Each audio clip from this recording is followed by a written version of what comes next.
Mereka tuh nggak suka tuh yang namanya kondisi silent. Jadi misalnya ternyata lawan bicaranya diem, lalu mereka ngomong terus dan seterusnya.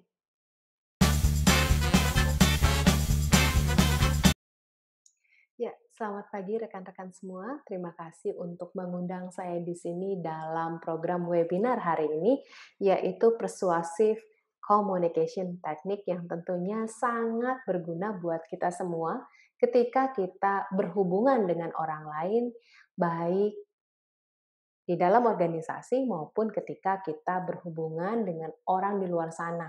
Entah keluarga Anda, pasangan Anda, atau mungkin rekan kerja Anda, kolega Anda, dan rekan-rekan di organisasi yang Anda ikuti.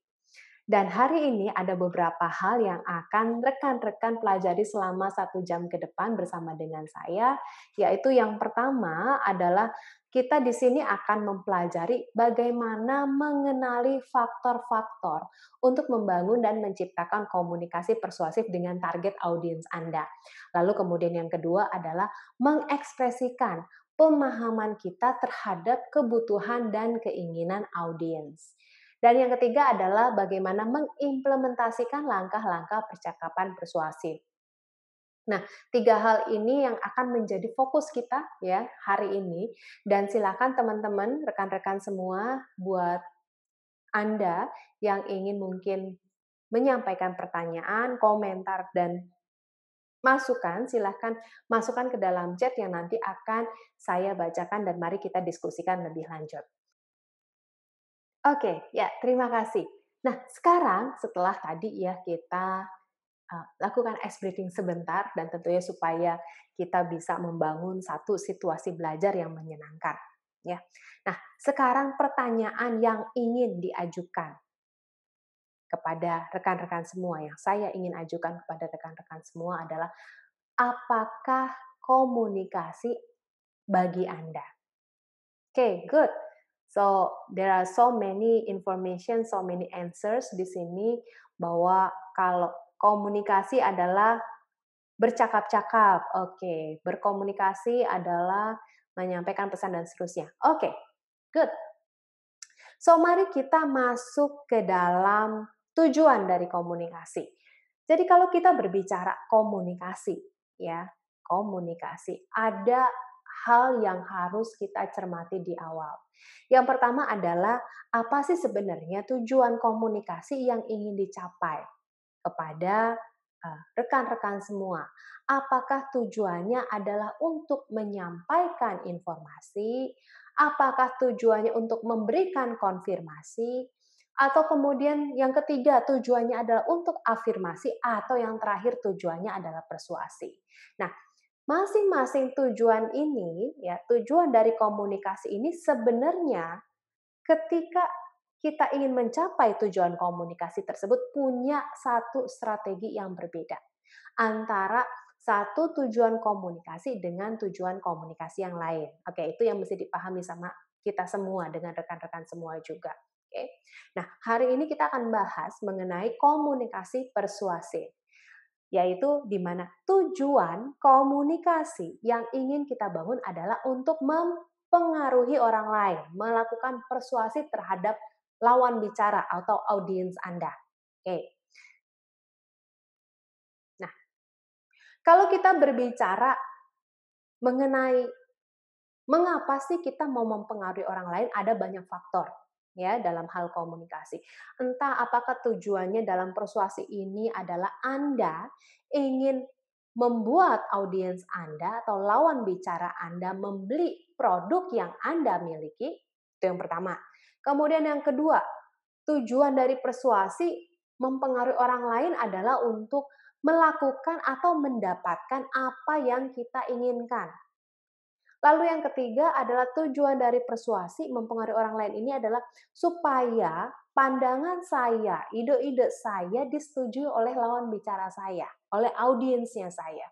Dan yang terakhir adalah mempengaruhi ya, mempengaruhi orang lain bertujuan untuk mempercayai. Jadi supaya orang tersebut mempercayai apa yang kita katakan, ya. Jadi banyak hal dan tentunya masing-masing punya seninya yang berbeda. Oke, mari kita lanjutkan. Nah, kalau kita berbicara komunikasi persuasif, termasuk juga yang tadi tujuan komunikasi yang sudah kita bahas di awal, ya. Hal pertama yang harus kita kenali adalah dengan siapa sih saya berkomunikasi, oke? Kalau yang tadi kita udah bahas tuh bahwa dalam berkomunikasi harus ada tujuan komunikasinya. Dan hari ini kita berbicara adalah tujuan komunikasi persuasif. Maka hal yang kedua yang harus benar-benar kita pahami adalah dengan siapa saya berkomunikasi. Dengan siapa Anda berkomunikasi akan menentukan strategi komunikasi yang tepat supaya pesan Anda nyampe kepada audiens Anda atau lawan bicara Anda. Ya.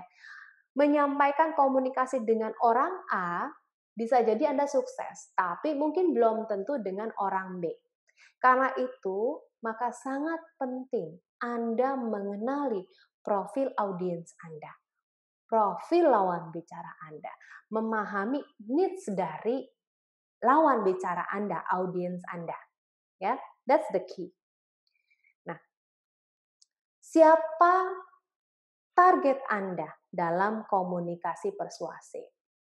Ini juga berbicara yang tadi, ya. Kalau saya berbicara atau melakukan pendekatan persuasif, komunikasi persuasif dengan milenial, gen milenial, mungkin akan menjadi berbeda dengan gen X misalnya. Atau misalnya saya berkomunikasi dengan suku tertentu, bisa jadi berbeda dengan suku yang lain. Atau dengan latar belakang keluarga dan pendidikan tertentu, itu bisa jadi hal yang berbeda. Siapa target Anda? Jadi dalam komunikasi persuasif, Anda harus kenali siapa yang tadi, audiens Anda. Siapa target Anda. Semakin Anda mengenalinya secara spesifik, maka kita bisa menentukan strategi komunikasi persuasif yang jauh lebih efektif dan tepat sasaran. Nah, setelah Anda udah kenal nih ya, siapa sih target komunikasi saya, ya, target dari komunikasi persuasif saya. Maka hal pertama yang harus dilakukan bagi Anda adalah identifikasikan benefitnya. What's in it for me? Ya. Apa sih yang memang perlu buat saya? Apa sih manfaatnya buat saya kalau saya mendengarkan informasi dari Anda? Oke, tangkap ya esensinya ya. Bahwa ketika saya mau menyampaikan, mengkomunikasikan pesan persuasif, pastikan ada benefit yang memang diperoleh secara langsung oleh audiens Anda atau lawan bicara Anda. Jadi bukan untuk Anda nih, ya. Perhatikan. Saya menyampaikan komunikasi persuasif, tujuan komunikasi persuasif, saya mempersuasi Anda adalah supaya saya memberikan manfaat kepada Anda, yaitu lawan bicara saya, audiens saya. Bagaimana saya bisa memberikan manfaat? Tentunya Anda perlu tahu dulu dong, what is the needs, what is the wants from your audience. Kenali tuh, apa sih kebutuhan, kenali apa sih keinginan, desire dari lawan bicara Anda. Ketika Anda mampu mengidentifikasi ini, maka Anda bisa masuk ke dalam langkah lanjutan dalam strategi komunikasi. Ya. Fokus dari komunikasi adalah bukan kepada saya. Oke, ini yang perlu kita pahami nih. Tapi fokuslah kepada orang lain, di audience. Kenapa? Karena pesan itu yang kita mau sampaikan kepada orang tersebut. Okay? What's in it for me? Apa sih manfaatnya buat saya? Lalu kemudian, dalam mengidentifikasi benefit, manfaat bagi audiens Anda adalah kenali apa sih yang baru, apa sih yang unik, lalu apa sih kemudian yang membedakan, dan apa saja hasil atau konsekuensi atau mungkin reward yang bisa diperoleh dengan segera bagi audiens Anda, bagi lawan bicara Anda. Semakin informasi yang tadi ya, pesannya semakin spesifik, semakin beda ya, punya satu uniqueness hanya untuk orang tersebut, hanya untuk audiens tersebut. Dan hasilnya bisa diperoleh, bisa dirasakan langsung oleh audiens Anda, maka tujuan dari komunikasi persuasif akan tercapai. Oke, itu yang pertama, strategi yang pertama. Lalu strategi berikutnya adalah temukan kesempatan yang tepat. Ada kalanya kita menyampaikan informasi kepada lawan bicara kita, lalu ternyata kemudian diresponinya tidak sesuai dengan apa yang kita harapkan. Kenapa sih ini terjadi? Karena seringkali ketika kita menyampaikan sesuatu, menyampaikan pesan, entah pesannya bersifat terutama pesan persuasif ya, tujuan komunikasi persuasif dan afirmasi, situasinya tidak tepat. Kesempatannya nggak tepat. Misalnya, lawan bicara Anda saat itu sedang sangat sibuk gitu ya, sedang sangat sibuk atau misalnya nih dengan pasangan Anda, dia baru pulang, lagi stres atau lagi banyak masalah lah gitu. Terus kemudian Anda ujuk-ujuk langsung menyampaikan tujuan maksud Anda. Tentu saja hasil komunikasinya ya akhirnya lawan bicara Anda jadi resisten, enggak menolak ya. Atau malah memunculkan satu respon emosi negatif. Kenapa? Karena yang tadi, situasinya tidak tepat. Maka ketika misalnya Anda ingin menyampaikan satu komunikasi persuasif, komunikasi yang ingin mempengaruhi orang lain untuk mencapai apa yang Anda harapkan atau Anda inginkan, lihat bagaimana yang pertama, situasinya mendukung nggak sih? Kalau saya menyampaikan ini, situasinya sensitif nggak terhadap pesan yang ingin saya sampaikan? Lalu kemudian yang kedua, gimana sih kondisi emosi orang tersebut? Oh, kalau misalnya lagi mood-nya nggak baik dan ternyata pesan yang Anda ingin sampaikan itu berujung bikin mood dia makin nggak baik, lebih baik ditahan dulu pesannya. Ya. Karena seringkali kemudian pesan yang tadinya baik, pesan yang sangat persuasif, yang sangat powerful, akhirnya diterima menjadi negatif. Kenapa? Karena mood-nya negatif. Atau misalnya Anda menyampaikan pesannya pas lagi misalnya contoh nih, orangnya lagi lapar, keringetan, panas gitu ya. Jadi bawaannya emosi. Kenapa? Orang lapar jadi kan cenderungannya emosi gitu ya kalau Anda lihat juga di jalan.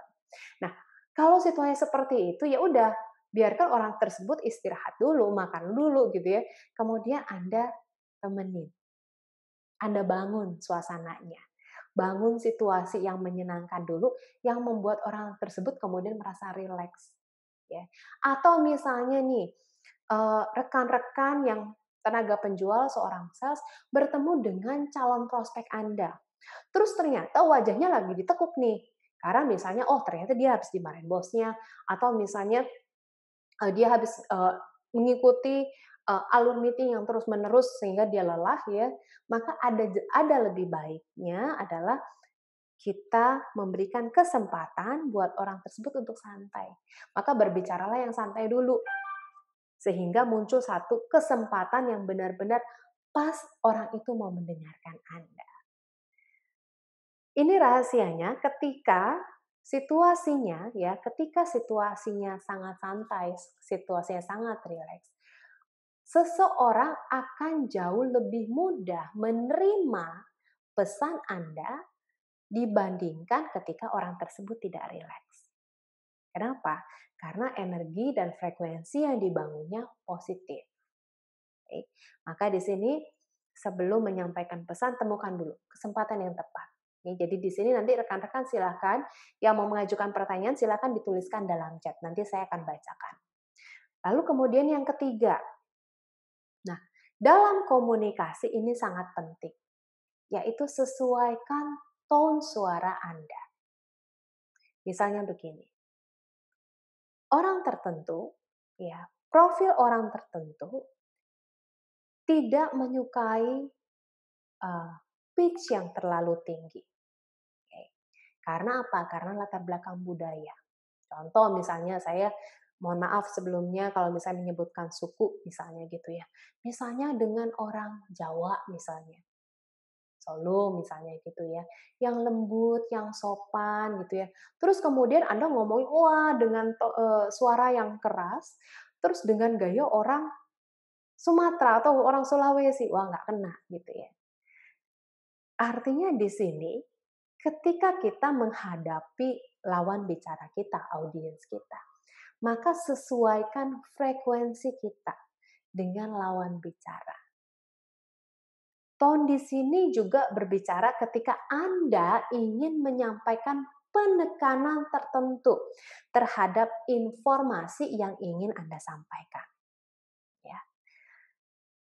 Kadangkala ketika informasinya sangat penting, Anda perlu memperlambat dan merendahkan tone Anda nih. Ya, ini tekniknya. Lalu kalau misalnya pesannya tidak terlalu penting, ya Anda bisa berbicara normal. Bicara normal, sedikit lebih cepat, tapi kemudian memperlambat dan memberikan penekanan lebih bold terhadap satu kata atau satu informasi yang menjadi penekanan atas informasi yang ingin Anda sampaikan. Contoh misalnya, Anda ingin mempengaruhi orang lain untuk berubah nih, untuk berubah ya, untuk membangun satu habit. Habitnya misalnya berolahraga misalnya, ya. Maka salah satu cara menekankan informasi adalah, bila kamu membeli produk X, ya, memberikan penekanan, maka kamu akan jauh lebih baik dalam membangun habit kamu. Contohnya seperti itu. Tapi nanti Anda bisa mendapatkan contoh-contoh yang lain dalam komunikasi. Atau misalnya Anda sedang mau membangun kepercayaan dengan pasangan Anda misalnya. Hubungan yang baru. Tahu nggak sih, saya tuh sayang banget loh sama kamu. Oke, nada yang lebih soft, yang lebih pelan, yang lebih romance, sehingga orang itu kemudian merasa, iya ya saya merasakan sesuatu nih ya.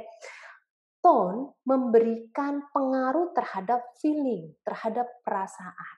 Jadi tone yang baik, tone yang tepat terhadap informasi yang tepat akan membangun satu perasaan, satu feeling tertentu. Ya, ini dalam konsep NLP juga dilakukan. Artinya kita memainkan tone tersebut dalam frekuensi tertentu supaya kemudian pesannya nyampe. Oke, ya. Lalu yang keempat. Yang keempat adalah pemilahan kata yang tepat. Nah, ini yang harus kita cermati juga. Jadi mungkin rekan-rekan juga sadar ya, ketika bertemu dengan begitu banyak orang, lawan bicara Anda, ada mereka yang orangnya sangat langsung, to the point, nggak suka basa-basi, tapi ada juga yang sangat deskriptif. Ya. Semua informasi dijabarkan, bahkan informasi yang sebenarnya nggak Anda perlukan. Mungkin jangan-jangan termasuk Anda di sini. Nah, maka di sini adalah ketika Anda ingin menyampaikan satu pesan tertentu, pastikan katanya tepat. Dan kalimatnya harus adalah kalimat efektif. Ya, itu yang harus dibangun. Pastikan katanya tepat dan kalimatnya efektif. Terlalu deskriptif, ya kata-kata atau kalimat yang terlalu deskriptif memungkinkan kecenderungan lawan bicara Anda tidak memahami pesan Anda. Ya, saking deskriptifnya. Anda cerita maju ke depan, terus mundur, terus maju lagi dan seterusnya.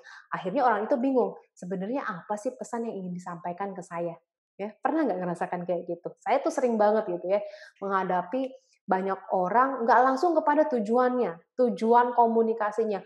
Muter, muter, muter, muter, muter, muter, terus kemudian 1 jam terakhir baru dia nyampein pesannya. Dah, padahal dalam proses itu jangan-jangan sayanya sebagai lawan bicaranya ini udah bosan mendengarkan informasinya. Kenapa? Ini orang tuh mau ngomongin apa sih sebenarnya? Ternyata ujung-ujungnya mau jualan misalnya.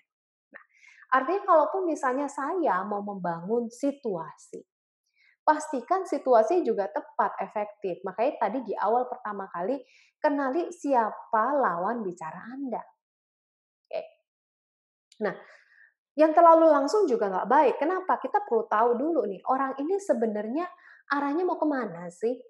Gaya komunikasinya seperti apa sih? Pesan yang terlalu langsung akan dipahami menjadi terkesan memaksakan.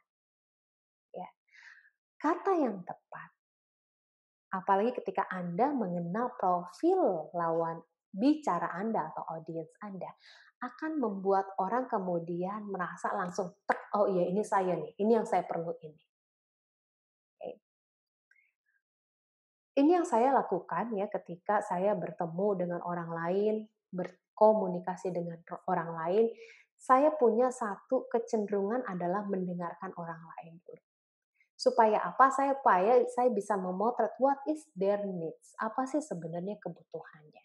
Apa sih critical word yang bisa memicu orang tersebut untuk mengambil satu keputusan dan menjawab yes, ya. Makanya di dalam proses komunikasi, termasuk komunikasi persuasi ini, di dalam pemilihan kata, pastikan Anda juga melakukan observasi. Observasi melalui mendengarkan aktif dan juga dari gesturnya. Nah, yang kelima adalah setelah yang tadi ya memilah kata, maka yang kelima lakukan dengan storytelling. Manusia itu pada dasarnya apapun ya, profil kepribadiannya, tipe kepribadiannya, itu sangat suka yang namanya penceritaan, storytelling.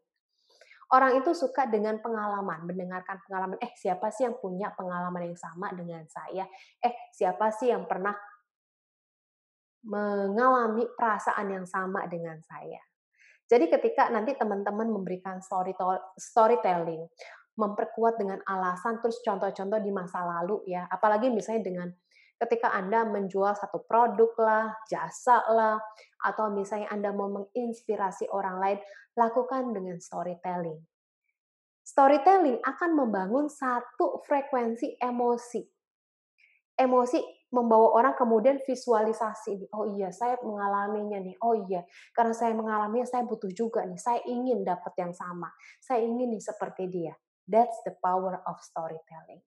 Nah, storytelling yang baik juga dibungkus dengan proses penceritaan yang ada alurnya. Sama kayak teman-teman misalnya membaca satu novel misalnya atau membaca satu sinopsis, jadi ada tuh urutannya. Sehingga orang tersebut bisa mengikuti alurnya dan bisa membangun satu visualisasi. Visualisasi di dalam proses berpikirnya. Nah, ketika dia udah lakukan visualisasi, maka sebenarnya tinggal sedikit lagi kita menyentuh sisi emosinya. Ya, that's the power of storytelling. Nah, ini yang jadi poinnya, yang ingin saya juga share kepada rekan-rekan semua, that how you communicate will give impact to the result you want to create in organization. Ya. Komunikasi, termasuk juga ketika Anda berada dalam satu organisasi gitu ya, dari organisasi yang terkecil yaitu di rumah sampai dengan organisasi di pekerjaan Anda. Bagaimana cara Anda mengkomunikasikan sesuatu sesungguhnya akan memberi dampak kepada organisasi Anda. Akan memberikan hasil tertentu. Entah hasilnya positif, entah hasilnya negatif. Entah berdampak positif kepada Anda dan sebaliknya. Maka di sini komunikasi yang persuasif adalah komunikasi yang tepat, yang memahami audiensnya.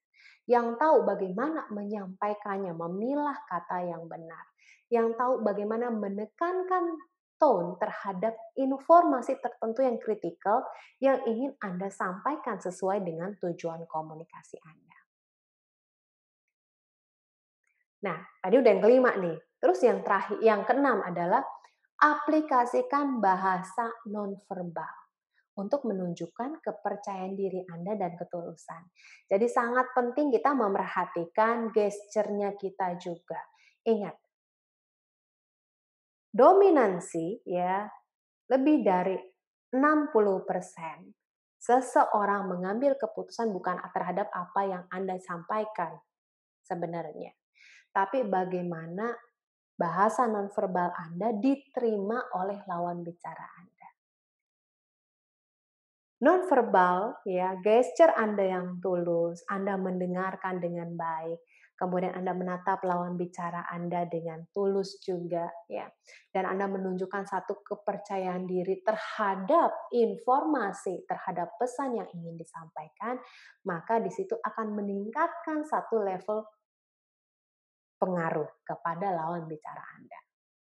Tapi kemudian kalau misalnya gesture-nya terus nggak percaya diri gitu ya, aduh merunduk sedikit, kemudian dari intonasinya greget-gedeg gitu ya misalnya, atau bisa juga terlalu berlebihan, tangan yang bermain sana kemari dan seterusnya, akhirnya memunculkan satu level frekuensi pengaruh yang lebih rendah. Ya. Maka perhatikan nanti bahasa nonverbal yang tepat. Misalnya ketika saya mau menyampaikan satu ide yang sangat kritikal, bisa tuh menunjukkan keseriusan Anda dengan sedikit maju ke depan. Atau Anda ingin membangun situasi yang santai, maju ke belakang. Terus kemudian hindari melipat tangan Anda seperti ini ketika misalnya Anda sedang mendengarkan lawan bicara Anda yang mungkin lebih senior dari Anda. Oke, jadi hal-hal tersebut juga perlu diperhatikan. Yang ketujuh adalah berikan waktu bagi audiens untuk mempertimbangkan dan bertanya. Satu prinsip penting dalam komunikasi persuasif adalah it's okay to be silent. Okay? Hening sebentar. It's about mungkin sekitar 1 menit, 3 menit ya. Karena ada beberapa profil kepribadian gaya komunikasi tertentu yang tidak mudah dengan cepat berespon terhadap informasi Anda. Dia perlu waktu untuk mempertimbangkannya secara pribadi. Mungkin bisa jadi karena orangnya reflektif juga. Jadi, ketika orang tersebut diam, bukan berarti orang tersebut tidak mendengarkan atau misalnya tidak uh, tertarik terhadap informasi yang Anda sampaikan. Tapi bisa jadi orang tersebut sedang berpikir, apakah memang benar nggak sih ini informasi ini penting buat saya, memang bermanfaat nggak sih buat saya, dan seterusnya. Jadi berikan waktu untuk silent sebentar. Nah, ada beberapa saya suka temui ya, mereka tuh nggak suka tuh yang namanya kondisi silent. Jadi misalnya ternyata lawan bicaranya diem, lalu mereka ngomong terus dan seterusnya. Terutama saya sering ketemu tipe-tipe yang memang tenaga penjual gitu ya. Nah, akhirnya bukannya jadi closing, si calon pembelinya malah kabur. Kenapa? Karena merasa tidak nyaman, ya. Akhirnya muncul resistensi, "Ah, lu nggak dengerin gue ah. Ah, cuma mau closing aja, nggak memberikan solusi terhadap apa yang saya perlukan," dan seterusnya, ya. So, it's okay to be silent, ya. Itu yang ketujuh. Yang kedelapan, yang tadi saya sudah sempat singgung sebentar, yaitu mendengarkan aktif. Komunikasi yang powerful adalah ketika Anda mampu mendengarkan aktif lawan bicara Anda. Bukan Anda yang ngomong terus sebenarnya, tapi ketika Anda mendengarkan lawan bicara Anda sebenarnya bisa mendapatkan begitu banyak informasi tentang kebutuhan, tentang keinginan, tentang masalah, sehingga pada akhirnya kita bisa memberikan satu pesan yang tepat, ya, memberikan satu pesan yang tepat bagi orang lain yang memang sesuai dengan kebutuhannya. Ketika mendengarkan aktif tentu juga didukung yang namanya bertanya yang efektif. Ya. Ketika Anda mampu mengajukan pertanyaan-pertanyaan yang efektif, maka Anda akan semakin tahu lebih dalam how to persuade, bagaimana melakukan proses komunikasi yang persuasif terhadap lawan bicara Anda.